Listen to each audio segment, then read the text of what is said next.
Welcome Superman fans to your speeding bulletin for the week August 23rd to August 29th, 2013. A week in which the internet went into meltdown over the Ben Affleck Batman casting, Hot Toys released images of their General Zod figure, and Canada got into the Superman 75th anniversary celebrations. Let's take a closer look at these stories and more. In movie news, the internet went into meltdown this week after Warner Brothers announced that Ben Affleck had been cast to play Batman in the upcoming Superman Batman movie set to be released July 17th, 2015. The actor received death threats and a petition was posted on the White House website asking for the President of the United States to step in. Seriously, what is the world coming to? Thankfully, things have settled down somewhat now, and some semblance of sanity has been restored. Unlike Ben Affleck, Warner Brothers has not confirmed that Bryan Cranston will play Lex Luthor. We don't even know if Lex Luthor will be in the movie. So don't necessarily believe all the reports you've been seeing around about this. It's just an unsubstantiated rumour at this point in time. The Michigan Film Office announced this week that the upcoming Superman Batman movie will be filming in Detroit early next year. Warner Brothers Pictures has been approved for $35 million in incentive money for the film, which is projected to generate $131 million worth of in-state expenditure. More than 400 Michigan workers are expected to be hired for the production, and LatinoReview.com claimed to have received word that Morocco is another possible filming location being considered for the movie. We posted more photos from the Japan premiere of Man of Steel in Tokyo, which included a preview screening of the film at the Toho Cinema Center. You can see that the Japanese Man of Steel signage display shows Superman flying over Mount Fuji. The text translates to Japan, the summit, Superman. Man of Steel opens across Japan today, August 30th, and director Zack Snyder spoke to the Japan Times about the film, discussing the criticisms directed at the death and destruction portrayed in the movie. Snyder remarks, "I wanted the movie to have a mythological feeling. In ancient mythology, mass deaths are used to symbolize disasters." Warner Home Video has released additional promotional images of the packaging for the upcoming release of Man of Steel on Blu-ray 3D, Blu-ray and DVD. Man of Steel arrives as a Blu-ray 3D Combo Pack, Blu-ray Combo Pack, DVD 2-disc Special Edition, 3D Limited Collector's Edition and digital download on November 12. Order it now from our online store. On the back of their recent Superman and Jor-El collectible figures from Man of Steel, Hot Toys have now announced the upcoming release of the next character to join the series, General Zod. The movie-accurate collectible is specially crafted based on the image of Michael Shannon as General Zod and features a detailed head sculpt, interchangeable armoured head and meticulously constructed costume. Head to our site now to pre-order the Hot Toys Man of Steel General Zod 1/6 scale figure ahead of its release in the second or third quarter of 2014. In the Ultimate Summer Movie Poll, Yahoo asked fans to vote across a number of categories, and Man of Steel came on top in quite a few of them, including Favourite Summer Movie. Easily beating out its rivals, Man of Steel took in 38% of the votes, close to 9,000 people, to beat Iron Man 3, which received 19% of the votes, as the favourite movie of the summer. The film was also voted the best comic book movie. The Regal Entertainment Group has asked fans to vote for their favourite 2013 summer blockbuster, and by popular demand for 1 week only, the cinema chain is bringing back Man of Steel to the big screen in RPX 3D at select RPX locations. Catch Man of Steel on the big screen one more time between August 30th and September 5th at an RPX cinema near you. Check the regmovies.com website for locations. SpiritHalloween.com are giving fans a chance to win $10,000 in cash as part of a Man of Steel sweepstakes contest. The sweepstakes is open to USA and Canada residents who should go to SpiritHalloween.com/sweeps to enter. The grand prize winner will receive $10,000 in cash in the form of a cheque. The sweepstakes closed Thursday, October 31st. In comic book news, Newsarama.com has published an interview with writer Scott Lobdell in which he talks about the upcoming Krypton Returns crossover that's scheduled to make its mark across all the Superman family titles in October. He said, unfortunately, when Hal learns his true origins in Superman 23.3, all his previous motivations as far as wanting to bring back Krypton and make it better goes flying out the window in the face of his horror in understanding at last who he really is and how he came to be. Superman comics we reviewed this week included Superman Unchained #3, which was reviewed by Mark Pritchard, who gave it a 4 out of 5, saying, "Wraith is one coolly collected character." Mark also reviewed Smallville Season 11, Chapter 61, giving it a 4 out of 5, saying, "Always good to see Clark and Lois exercising their investigative muscles." James Lance reviewed Supergirl number 23, saying, "This comic is finally growing on me," and he also gave it a 4 out of 5. Justice League Dark number 23 was reviewed by Sean Morrissey, who called it a fairly boring entry, and he gave it a 2 out of 5 score. Injustice Gods Among Us Chapter 32 was reviewed by T.A. Hewitt, who gave this issue a 3 out of 5, saying, "There is no succinct way to describe the letdown that this issue was." He also reviewed Justice League Beyond 2.0 Chapter 2, calling it a solid second issue, and he gave this one a 4 out of 5 rating. Superman comics available this week from August 28th include Adventures of Superman Chapter 18 digital comic has been available since August 26. Injustice Gods Among Us Chapter 33 digital comic has been available since August 27. Adventures of Superman number 4 print edition. Batman Superman number 3, which is available in a variant cover, a digital combo pack, and a black and white variant cover. Injustice Gods Among Us number 8 print edition. Justice League number 22 second printing. Justice League number 23, which is available in a variant cover, a digital combo pack, and a black and white variant cover. Superman number 23 is also available in a variant cover. Teen Titans number 23 is also available in a variant cover. Smallville Season 11 Chapter 62 digital comic will be available August 30th. And Absolute Superman Batman Volume 1 hardcover.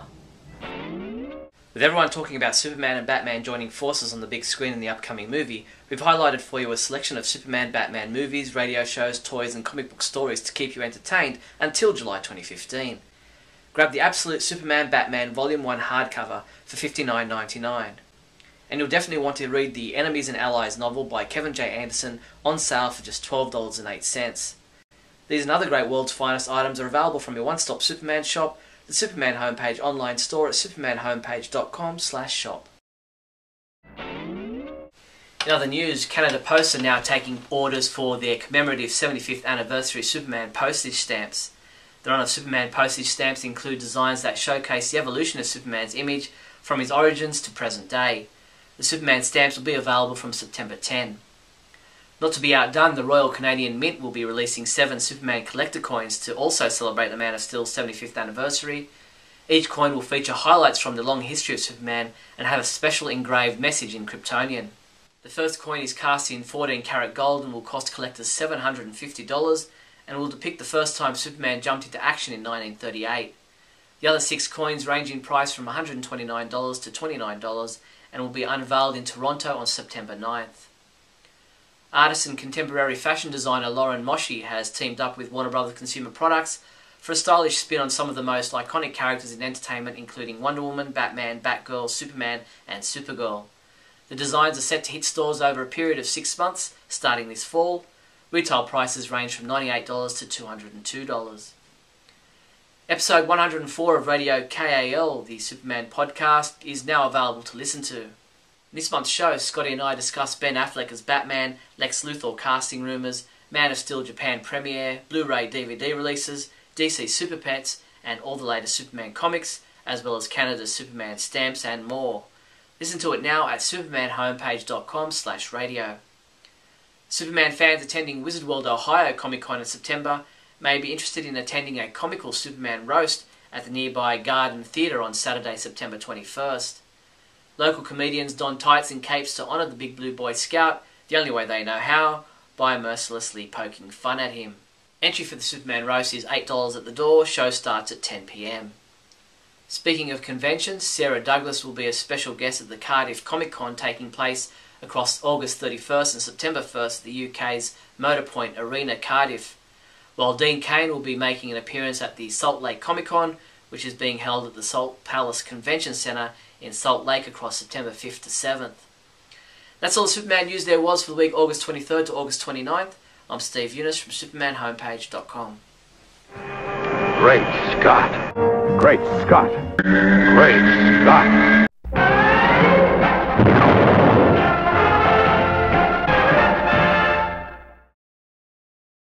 Hello everyone, and welcome to another fabulous edition of Great Scott.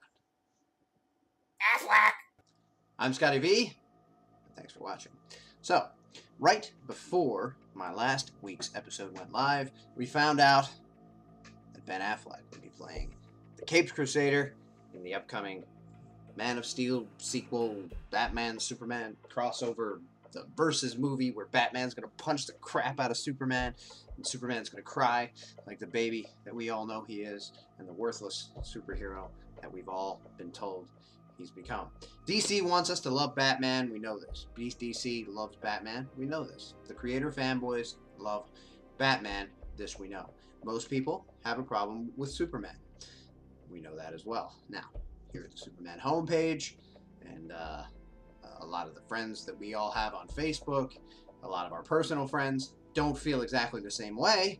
We all, of course, love Superman. We want to see Superman become the... So what the heck happened there? My camera went crazy! We all want to see Superman become the hero, the main guy, the front liner, the first one people look to, and the one that's always in the center, the one that's always looked to be the inspiration for all the other heroes. But instead, DC has kind of turned Batman into that. He's not really the inspiration, but he is instead the mentor or the guy that tells everybody off or puts everybody else in his place. But that's neither here nor there. We've talked about this in the past.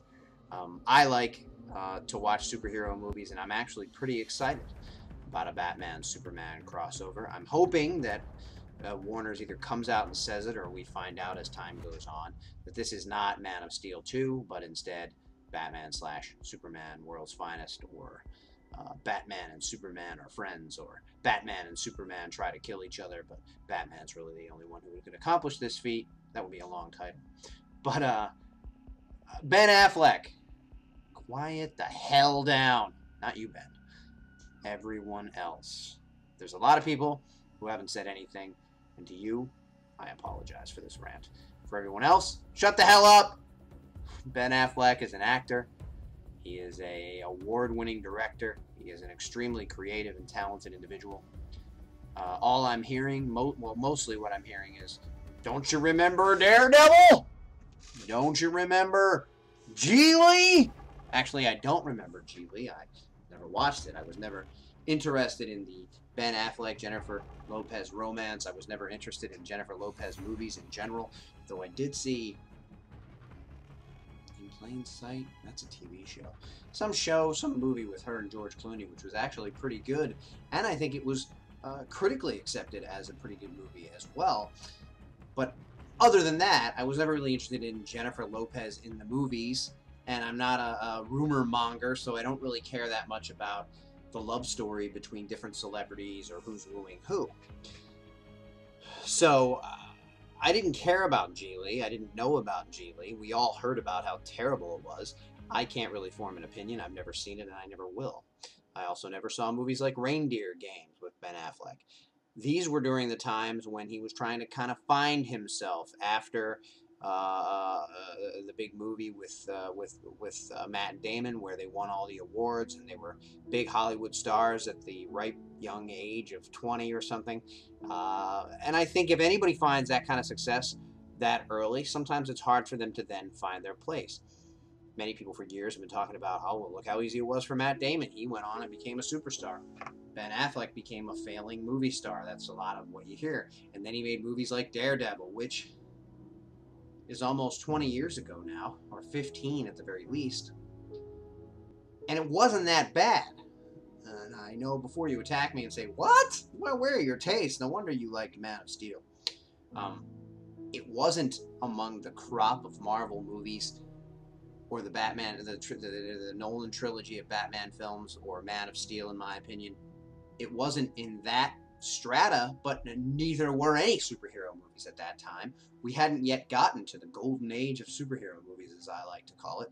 It was kind of a test movie. It was probably they were sitting around saying, well, we really want to get to the big ones eventually, but let's kind of do this and see how it goes. It might have been after Spider-Man, the first Raimi Spider-Man, but I actually think whatever. But I don't think it was. He was a lower tiered hero Not as many of the general audience knew about him, and they were trying to do a movie on a modest kind of budget. And Ben Affleck was not bad in the role. He pulled the role off just fine. He did the training he needed. His body looked good. He looked like he was in shape. And he played Matt Murdock in the way that you might expect Matt Murdock to be played. And then Daredevil the same way.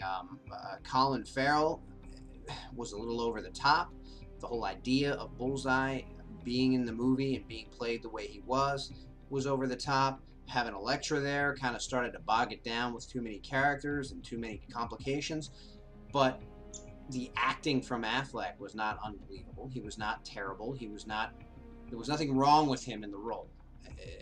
And to those who say that there was, I think you're just remembering that you were disappointed by the movie, or you're remembering saying that you were disappointed by the movie when in fact the movie's not that bad. But forget about Daredevil. Forget about, this guy that was in some movie, Geely, that most of us comic book geeks have never seen and would never bother to see and wouldn't be a movie on our radar anyway. And stop grabbing on to other people's opinions out of the ether of what you think Affleck or another actor is because of what he was or what he did when he was young or whatever.